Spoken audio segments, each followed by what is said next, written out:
What if I told you that the mirror is going to be the key to how men see you? Not how you think they see you, not the way you're sure they see you, but it will give you a really clear idea of how men see you and what you can do to show men the side of you that they rarely get to see, that they will find so captivating and so amazing. Hi, so I'm Bob Grant, and I work with women all the time as a relationship coach. And one of the things I have found is that how women see themselves versus how men really see them a lot of times are radically different. When I have clients come in and start describing their situation and about how a date went or about how their relationship is, they'll go into extraordinary details about he said this, I said that, this is how I responded, and wanting me to know every nuance because all those nuances really are critical to understanding what's going on. The problem with all those nuances is that they're making assumptions with them. Yes, he did do all those things. He raised his eyebrow. He paused. He said this. He didn't say that. But they don't mean as much as they think. They infer based on these things that happen that this is what he must mean. But here's the part they're missing. They're not understanding as far as how they're coming across to a man or how they think they are. And because they think they're coming across a certain way, perhaps that they're coming across as really vulnerable or they're coming across as really strong, whatever it is. From that, they're thinking, oh, he's picking up on that. And I'm sitting there listening to them going, that's probably not what he thought because the way they think they're coming across is not the way they're coming across. Here's why I like this idea of using something that you visit every day, most likely, which is the mirror, whether it's your bathroom or wherever it is. Because when you look in the mirror, you not only see yourself, it's vulnerable. When you look in the mirror, it depends on how you look. If you look long enough, you're likely to find something that you wish were different, something you wish was better. In fact, the question I've got for you, and it's just you and me right now, is when you look in the mirror, what do you see? If you look at it long enough, do you see your eyes that you wish they were a different color? Perhaps your nose, if that was only a different shape, your chin, your skin, your hair, your teeth. Something that could be improved, something that perhaps you've been teased about, something that you've wished would have been different, you've been born different, if you'd have spent the money to make it different.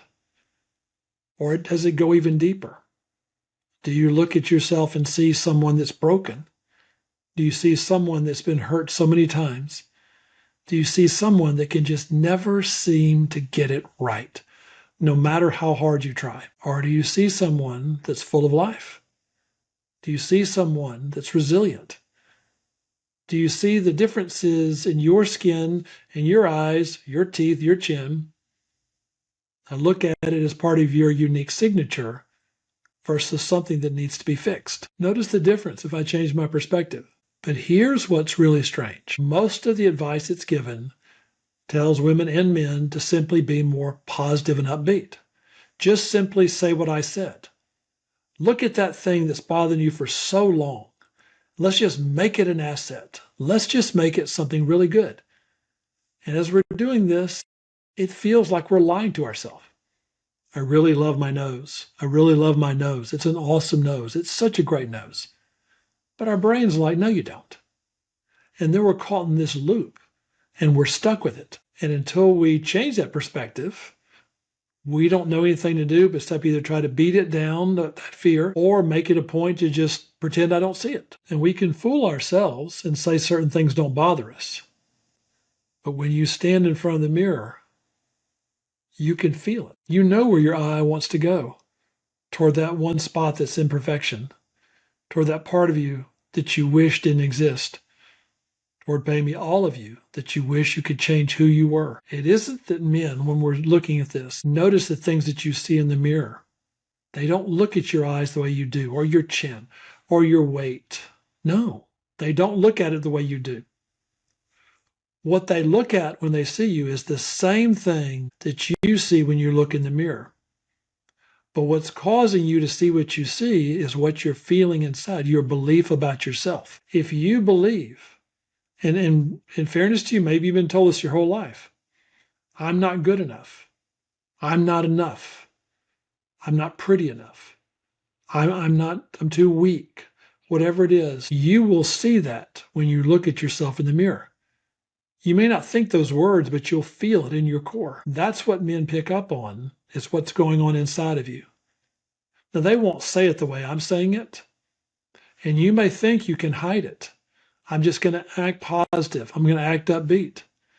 Unless we address the fear or the belief inside, he will see your smile, but he won't feel it. He will be aware of your tone of your voice being sweet, but he won't connect with it. He will see you making a point to be polite, but he'll still feel a distance from you. In his mind, you're keeping him at arm's length. You're not trying to. It's just you don't want him to get too close, lest he see what you see in the mirror. Now let's do it a different way. Imagine this person you saw in the mirror, you treated her like one of your friends, one of your dear friends.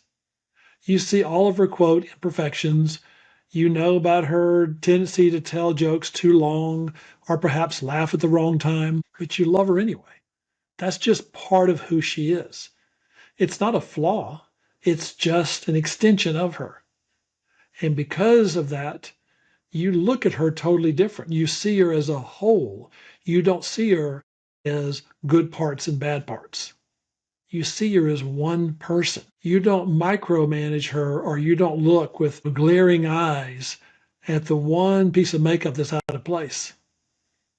You don't notice it because you're not looking for it. There's a phrase, I believe it was Dr. Benjamin Hardy, says, what we focus on expands. So instead of me telling you, don't let stuff bother you, let me ask you, what is it you're focusing on? What type girlfriend or what type wife do you want to be? Not who are you, because who are you actually is kind of subjective. Depends on your mood, depends on what dress you're wearing. It depends on how people treat you during the day. I mean, it doesn't change who you are, but it alters your perception. Some days we feel like we're on top of the world. Some days we feel like we're under the world. That's normal. What doesn't change is the conviction or the desire you have to be who you want to be. Do you plan on being a kind wife, a loyal friend, someone that's reliable? You can make that choice on good days and bad. You can decide that character.